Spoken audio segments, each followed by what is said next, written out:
sometimes we go too fast in terms of develop a game model, in terms of develop a team and playing certain style without consider what the players know and what the players are. I really enjoy talking about football. I understand that my reality is not your reality. I understand that we have different realities, that what could work for me it's not could work for another coach. Like I said, not any style is good or bad. We have different styles, and the point is to find the one that matches more with the culture. Hello coaches, welcome back to another Modern Soccer Coach interview. I have just returned from Spain. I was over there for the Surf Cup International, which was an unbelievable experience. It's one of the best tournaments I've ever been to. Some of the best youth football I've seen in a long time. Alongside the tournament, I also wanted to get a feel of Spanish culture and obviously Spanish football. So this is a 3-part series. I've got 3 guests in the next couple of weeks that are going to talk about Spanish youth methodology, positional play, and how to implement it in a training system. 3 different guests, 3 different angles. First up today is Bernat Mosquera. I'm sure you're aware of him. We had him on about 2 to 3 months ago. We had him on as a guest. So if you missed that interview, please check it out on the podcast playlist. He works in Austria with LASK, but we managed to coordinate schedules. As soon as I flew in, he was flying out that afternoon. So we met in the city, we had a coffee, he showed me some of the sights and sounds of Barcelona, which is an unbelievable place. And then we sat down for 30 minutes and I wanted to follow up on some of the positional play and game model implementation around Spanish football, get his insight and talk about his new course that he's also doing on Final Third Play, which I've got the link below. As always, please like, please comment below and please subscribe so you don't miss any of the next future Spanish football mini-series interviews. Really appreciate the support. Here is Bernat. Enjoy. Bernat, thanks so much for joining me today on the tour of Barcelona for the afternoon. It's been amazing. Thanks for joining us again. Well, you're welcome. We talked there about, just before we come up there about, right, we're going to do a quick topic. Obviously you did the podcast before and it blew up with your work recently, and then obviously your insight on positional play and the evolution of positional play, and we had a quick chat. You had a post the other day about not to get caught up in game models and systems, but to look at different elements around it. Let's talk about what they are. Yeah, like I have the feeling that many coaches, they start to work with the formation, the set pieces. They want to develop a game model, and sometimes we're missing some information that will help us to achieve this game model success.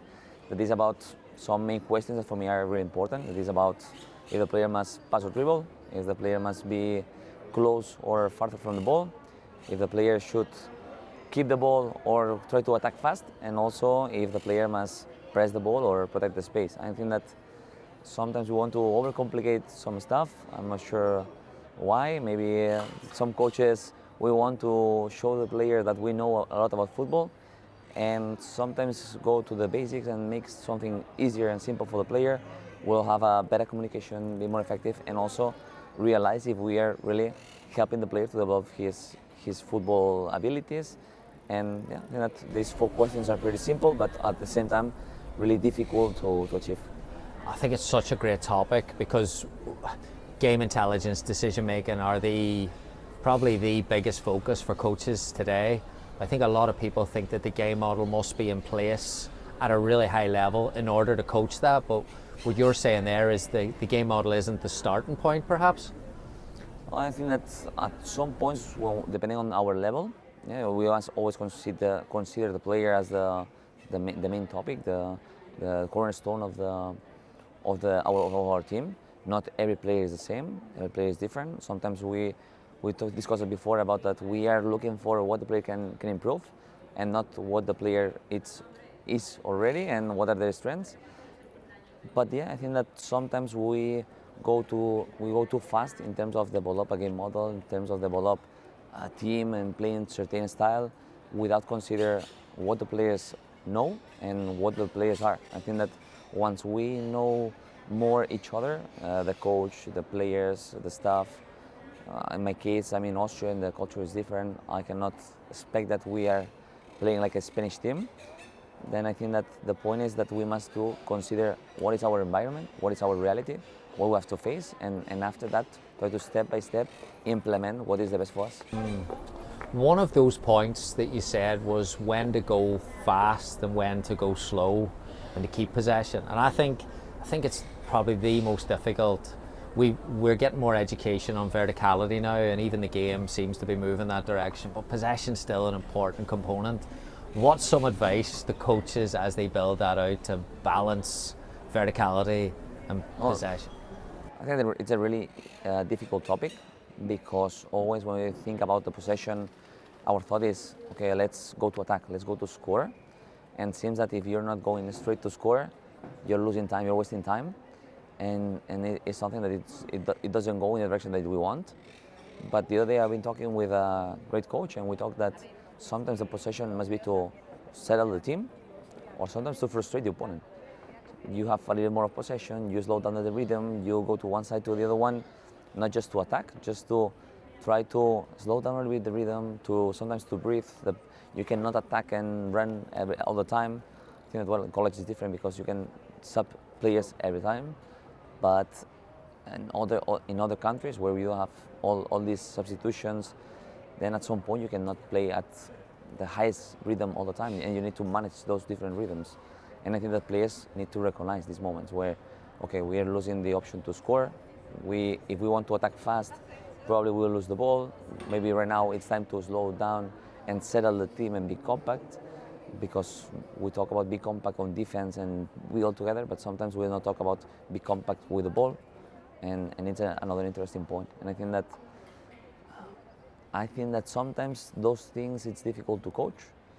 It's more about trying to help the players to show them, try to play the experience, and a good tool that I use a lot is the video. Sometimes if you show the video, I think that they can recognize why it's not a good moment to run, when it's a moment to maybe stop down a little bit, to calm down, to settle the team, and then have a new attack.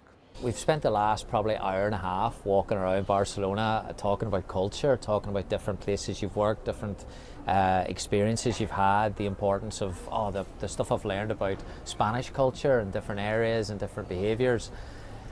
You've been to America. It's a hot topic. We have Romeo Josic on, and you said you listened to it, and you know what he was saying. I mean, there's such a growth and such an appetite for a Spanish type game, but yet implementing it is really, really challenging. Like, what's your thoughts on how you would do that there? What would you do if you went over to America and said, let's play it a certain way? Well, I think that the first point is that America has an individual culture.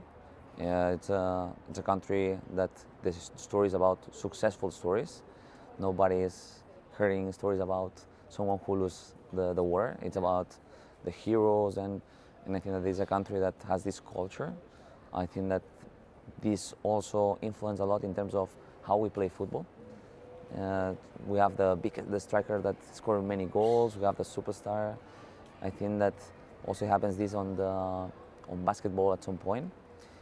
And the idea of European players going to basketball right now is changing a little bit the context. You have the big superstars that are good in 1v1, but also you have players like Doncic, players like Jokic, that they have this different, it's not best or worse, it's different IQ, different type of relation to the teammates, different type of understanding to the sport.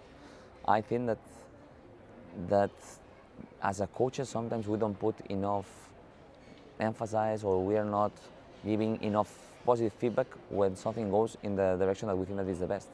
Yesterday I've been talking with a coach that he said, because here we have the opposite problem in Barcelona, that the players like to play in between the lines, the players like to receive on the feet, they don't like to run, and the players are not running.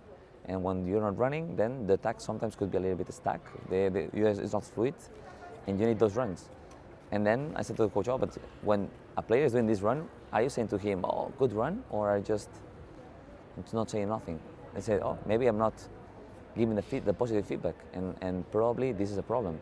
If the coach is saying, good feedback, because your run, the teammate is free, I think that this could be like in the opposite way. Okay, you stop the action because right now we don't have advantage. Or I think that we must to really reflect on what is our focus And even though it's happened many things, be conscious that if it happens, give a positive feedback, because the player will feel that, okay, this is something that it works. And I think that sometimes we are just giving a lot of information, saying good to everything, a focus very diverse, and we need to put the focus on what it is. Don't skip positive feedbacks. Sometimes we are very, it's pretty easy to say something bad to the player. You're doing this bad, you have to correct, but we are not saying enough, oh, that's good, or that's good because of this, or you see, because of this, your team it is free. And I think that this is a coach work also. Hello coaches, we'll take a quick break here. As always, thank you so much for all your support for Modern Soccer Coach, the podcast, Modern Soccer Coach, the YouTube channel, Modern Soccer Coach, the website, and all the resources we are putting up. We have a new webinar coming out. Where is the game going to go with AI? Hugo Vicente, who was our guest a couple of weeks ago, is going to come back on and do a full webinar for free for all our guests, all our Modern Soccer Coach followers, so you can register on the link below. And the great news is, if you have a lot of stuff going on, I'm sure you do, everyone's busy, right? If you do and you struggle to make the live event, if you register, you will get a replay sent directly to your email. So you can't do better than that. Sign up on the link below. Hugo Vicente, the role of AI in football. Hugo is doing some brilliant work in this space, but as I'm sure you've heard in the podcast, Hugo is a top-class coach. So how do you align coach with technology? Where's that space going to look like? Definitely check that out coming up on Friday. Also, with this mini-series of Spain, my trip to Spain, you're not going to want to miss the next 2 interviews of Modern Soccer Coach coming up. So please make sure you subscribe. And if you're feeling generous, please like the work and please share it with your coaching community. It goes a long way. Helps us get the podcast going, helps us drive the podcast further, and helps us continue to improve it. Thanks so much for the support. Back to Bernat. I think a lot of coaches struggle with the tempo fact, that if they don't, or if they stop talking, then suddenly the tempo and everything's going to drop out of it. I think that's definitely in North America, that's our problem. Whoa. Oh, it's my problem too. Is it? It's good to see someone else struggling with it. 100%. Like I'm a coach that's from the beginning. I like to put energy, to push the players. I speak very loud. Yeah. And yeah, it's I like. And nowadays I'm trying to adjust myself a little more. Try to work more in terms of give a little bit of distance. Try to perceive if something is different. Not try to see what I know, what I want. Try to observe if I can see different ways to do it. I think that it's also difficult for the coach, because as a coaches, I want that this happens and you work because it happens. But sometimes I think that it's our work, and it's in terms of development to give the space, try to see the exercise, try to observe if something is going in another direction, but it doesn't mean that it's good or bad. It's other direction, and if we can implement this also in our book, it's nothing to say no, this is bad or is wrong, or bad or good. It's about if we can observe different solutions in our games. And I think that this is really difficult for everyone, because we have this bias that when you think that, okay, someone is saying something to you, and if he's saying something that you like, then you will think, oh, he's true, because it's what I want to hear. And I think that in the drill, when we observe, it's the same. He's doing good because he's doing what I want. Okay, but maybe the player is doing something that it's also interesting. I think that this is a fight that we have to have ourselves, and it's not easy. And it's really challenging. It's difficult, but you need to start one day. Yeah. Spain, it seems like we're here in Spain. Barcelona as well seems to be the culture that has cracked decision making and game intelligence. So we're talking about coaching behaviours. Is there anything different that you think that you would see if you went down the road to La Masia today, that you would see differently from coaching behaviour standpoints than maybe you would see in North America?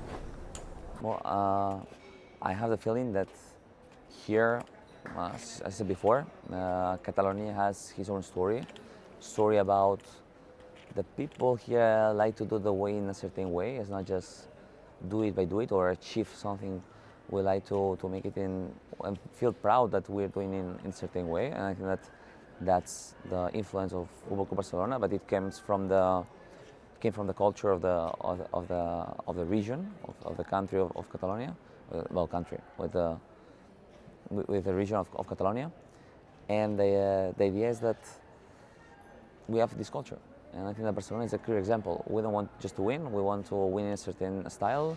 We want to develop those players in a certain way, and I think that in the States, and something that, for example, happens in Austria, the people feel comfortable pressing because you're putting the effort. If you're not pressing, if you're not running, you're not putting the effort, and it seems like you're hiding for your work. And I think that, well, different cultures give different perspectives, and I think that in the States sometimes we're in between. We are not clear about what we want, how we feel identifying certain style of play.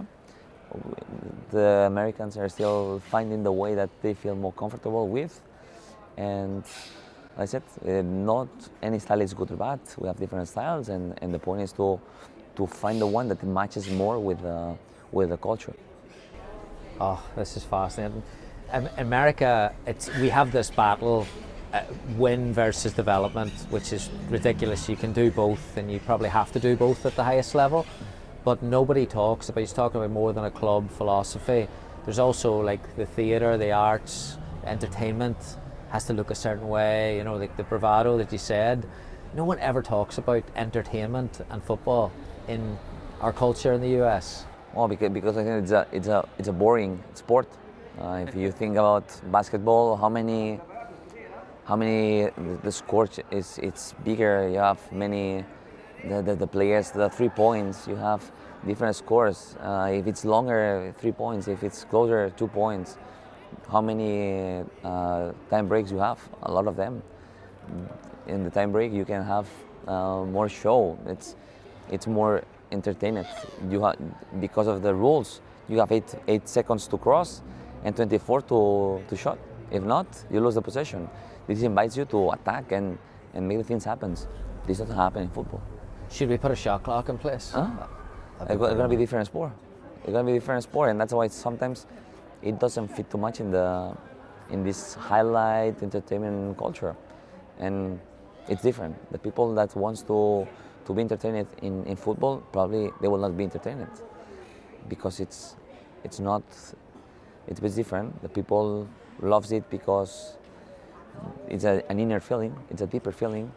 You are supporter of your club, and you know that maybe the score will be 1-0 or 0-0, but probably you can enjoy also the game. But it's a different culture. It's a different type of sport. Has Barcelona then done us a disadvantage then by making a false perception of what football should look like with the last 15 years of football? Unrealistic, maybe? Well, I think that the point here is that we must understand that when Barcelona achieved the biggest success in his recent history, many players were born and raised in certain style of play, and they were speaking all the same language, and also they are so good, and it was like put all together in the same space where they feel comfortable with, where everyone was complementary. If you see Busquets, Xavi, Iniesta, Messi, all of them are similar but are different, and I think that the point is that it's the way that they feel football, and you cannot change this. You cannot say to Messi, probably to, no, Messi, please drop back, we will defend and play long balls. He will not enjoy this style of play. But also, on the other side, if we are very strict in playing positional play or positional play style, and want to only work on this, we must be careful that maybe we are in an age where the player is losing the confidence step by step, then coming back to the game when he has a little bit of freedom and he's stressed, he's gonna play the long ball, and I think that we must try to help them to get the culture and help them to improve in those things, but also understand that it's a process. and we must provide this step-by-step improvement. That it will not happen from one day to the other. The change will happen at once. It requires time. And we're now experiencing that players that are not used to, and they are making mistakes that for me are like normal mistakes, but not for them. Then it's not that the players who are in our country are better than the other ones. Sometimes it's that the players from here are not matching in this style of play, and those players are not matching here. And it's about find where you can match, where you can play with the people who is feeling the football and the sport in the same way, how you can share, because it's a team sport, and I think that that's really important. And it's that's the point. That's culture and how you grow playing football will definitely mark you as a person, mark you as the way that you enjoy playing, and it's about how this player can be in an environment that match with him. Brilliant, brilliant. All right, let's talk about the work you're doing online. I said the earlier, of so many people have reached out and sent me your stuff. You've got a few things coming up now. You've got the new website. You've got a few new courses. Talk about what's happening. Yeah, no, I'm excited. On the previous months, I've been trying to post a lot. Honestly, I enjoy a lot with connecting with people like you, try to help the people. My main focus is not to work on and help the professional coaches. I really enjoy working with coaches who are starting, or coaches who are in middle stage, or youth, involved in youth. I really like them because, in terms of a little bit of selfish, I learn a lot from them. I had the problem that in the past I tried to overcomplicate many things, and right now working with those coaches, sometimes I have to think a lot about how I can explain to them in the easiest way as possible, not simple, in a simple way, but not without providing with the biggest contents possible, with a bigger value. And it helped me a lot. Right now, I could say that it changed a lot my perspective in terms of coaching. I think that right now I speak much more simple. I try to work on the communication. And yeah, right now I have the new website. I will launch a course that I've been working on, and I've been working also with individual players that gives me really good insights about what it works in youth, but also in pro level. And yeah, it's a course with specific positions. We'll start with the wingers, the number 10s or playmakers, and the strikers. I think that the final third is something that it's a topic that we said like, no, it's creativity. My feeling is that the football is about space, ball, teammates and opponents, and time. And if we observe this, many times we can observe some situations that appear often, and we can take advantage of them through some actions. I broke down many actions, more than 40, with different positions, but most of them, they have similar principles, and I think that I could achieve the way to explain it in a simple way, and also create some drills that will help the coaches to implement individually or with their teams. Yeah, the final third stuff's fascinating, and you're right. Everyone's gonna kind of grab onto that, because it is the most common complaint is we're playing some great stuff, Bernat, we just can't finish. So I love the ideas, but I also love what you're saying there about, and I get that with your work, is that sometimes it's an easy cop out. I think it's the pep line, is that I'll get you up to the final third and you guys take it from here. And if you've got Messi and whoever's alongside, you can do that. But I think there is a bit more, not structure, that's the wrong word. I think there's a bit more coaching in the final third than we probably realise, right? I have the feeling that the players when arrive on the final third, they are stressed. They are really stressed, and sometimes our work as a coach is give them guidance, and the guidance sometimes is about help them to prioritize some ideas or put the focus first in something. If I know that, for example, there will be a space open in between the opposite center back and full back, then probably it's the spot to attack. If I understand that we can create a 2v1 situation, then I will help the players to recognize the situation that they can apply it. If a player is arriving to the goal line and can make a cross, probably the space on the first post the near post will be closed, and the penalty spot will be open, and probably a cutback will work best. I think that if we give the players some clues, will help them to not be that stressed, to make better decisions, because they will put the focus in something that we know that normally it's effective. We can observe many goals that are pretty similar, and it's not because it's coincidence, it's because of the game, because of something happens, because of when the ball goes from point A to point B, the defender probably will shift his body profile, or the defender will step up, then a new space is created. When we arrive to a certain point, the goalkeeper maybe is shifting and then another space is open. And I think that by doing this, we can help a lot the players. But sometimes, as you said, we don't put too many time. I think that we invest a lot in build-up. And also, I'm not sure if sometimes we don't have recognizing or we don't identify clear actions. It's pretty common to say, no, break the lines with a pass, or pass here, or pass there, or dribble to create 2v1. But I think on the final third, sometimes we need a little more of, as you said, structure, recognize different spaces. If it's the same to attack a backline who is just on the edge of the box, or a backline who is in behind, if the defenders are stopped, if the defenders are dropping back, then different scenarios provide different advantages. Yeah, game models are almost like pyramids. All the information lower down the pitch, all the principles, and as they progress, there's less principles, and then it's the last one is express yourself. It always makes me laugh, that one where you've just done 50 principles to get up, and then it gone ahead, you take it from here to the most important piece. I can't wait for that one. The last question, the way you work on your webinars, you do a lot of provoking questions, you're getting coaches to discussion. I told you, I think it's an art, a skill that I'm not very good at. How do you do it?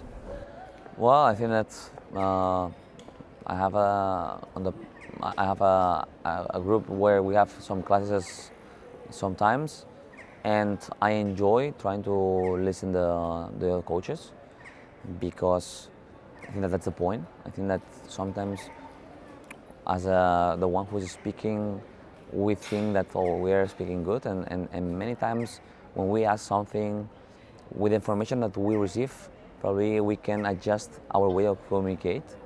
I think that sometimes we have a personalized idea of how I want to communicate, but depending on the feedback you receive, then you can adjust, and it is something that you can do also in the training session. Ask the player about, how do you feel here? What do you think? And depending on the reply of the player, then he's providing you information about, okay, maybe what is the next question that I can have, or what is the feedback that I can provide, and how I can do it. And I think that it's important in terms of ask questions, try to really listen the other one, try to extract the most important ideas, try to connect ideas, sometimes they start at the path and it's about, okay, I will continually be the path to help you to go there, and then keep talking about this. And it's something that I really enjoy. I really enjoy talking about football. I understand that my reality is not your reality. I understand that we have different realities, that what could work for me it's not could work for another coach. But I think that also could have some common points that we can agree. And this is what I like, what I really enjoy about social media, what we talked before. This is network connection, create a community, create people who is asking you, people that you can reply, you can connect, and I think that this is brilliant. Yeah, I think it's a great message. We talked a little bit about analysis before, but I think actually coaches using video, you said there about even the aspects of positional play and to check it on video and look at that there, it's probably something that coaches need to do a little bit. Coaches think that video is just for analysts, when really it's really helpful for youth coaches as well. I think that the video never lies, or the picture. Then it's a good tool for the players. Something that I did in the past, it was to make like forms. I create like a short clip and maybe I send to the player and a form about what do you think here, or what is the best option, what do you think that is the best option, why is the best option, and then it's another way that maybe we can use our coaching time, and players send a form that they can complete. And I like the video. I think that it's very useful. I think that on the pitch we cannot observe everything. I think that give time, but also we don't need to overcomplicate the analysis. We should try to understand that we must have an analysis based on what we want, also what it happened in the competition, but our analysis is not the whole information that we must to transmit to the player. I think that from our analysis we must to really think and reflect how we can transmit information, and sometimes information must be given step by step. One day a little bit, one day another one, but if we want to provide all them at once, will be I think that will not be effective. Yeah. All right, fantastic. The course coming out in a couple of weeks. Yeah, I think that's gonna come. Yes, at last week of November. Brilliant. It will be the pre-sales. The coaches can join, and yeah, I'm really excited to launch it, to receive feedback, to help coaches and try to get this community better. That football could be a little bit toxic sometimes, but I'm very glad that I find an environment where it's really helpful to discuss with the coaches, with many people want to give value to this community and what I'm looking for. Fantastic. Bernat, keep up the great work. Thanks so much for the hospitality today. Enjoyed it. Thank you. Thank you. All right, coaches, I hope you enjoyed that interview with Bernat. As always with the live interviews, I always do a quick recap of it. That was a really, really interesting one. That was the second time we've had Bernat on the podcast, and obviously he's doing a lot of work in the coach education space, but talking to him and spending the day with him in Barcelona and walking around, and you seeing this beautiful city and this culture that if you've been in Spain, I'm sure you know what I'm talking about. The culture there just kind of grabs you, and you can suddenly see why they play the football they do for some reason. But when I was walking around and we're talking about development models and we're talking about different cultures, Bernat has also worked in China. He's been in America quite a bit, in the US, and he's currently working in Austria. So it's Spanish football, yes, but there's also an awareness of the variables that go into different cultures. And that's really why I wanted to sit down and say, hey, listen, Bernat, let's get another 30 minutes. On top of the podcast you've already done for us, let's do another quick one here, because I think hearing that perspective and the different variables, a lot of us believe, I think with social media messaging especially, that you can take this game model and design it really well and make it look really good on a PowerPoint or a spreadsheet, and then all of a sudden go in and implement it. And there are so many variables involved in managing that there. Now, what Bernat is saying, I believe my takeaways with his methodology is that the more open-minded you are, the more appreciative and the more curious you are of those different variables, the more likely you are to go a little bit further and understand them. So with his work, and why I love what he's doing in the coach development space, he's picking particular specific topics like final third play in this module, and I'll put it below the link. Definitely check that out. But I've also looked at his webinars. I've been on his webinars, and for someone who puts webinars out myself, I have a massive, massive amount of respect for what he's doing in that space, because it's not just generic coaching topics he's picking things that, again, overlooked, under-taught, maybe areas that we're not looking at close enough. In final third play, how many times in final third play do you hear, hey, we dominated possession, we just missed that little final piece in the third, like they missed that little bit of quality. And then you go to training and you go watch the session and it looks the exact same as what it did the week before. And that's not being critical on the coaching community. I think that's just where we are. The final third is a little bit of an untapped resource in terms of looking at how we can maybe do a little bit better work on that. But again, going back to what Bernat's talking about, there's layers to it, but don't overlook the most important thing, which is, like he's talking about, ball, space, opponent, time, those components. Don't let the game model overlook any of those there things. So I thought it was brilliant. I hope you did too. The next two interviews on Spanish methodology are unbelievable as well. Don't miss them. Please make sure you subscribe, and please, before you leave, give it a like. Please comment if you enjoy. Also, would be massive. Really appreciate the support. See you next week. Goodbye.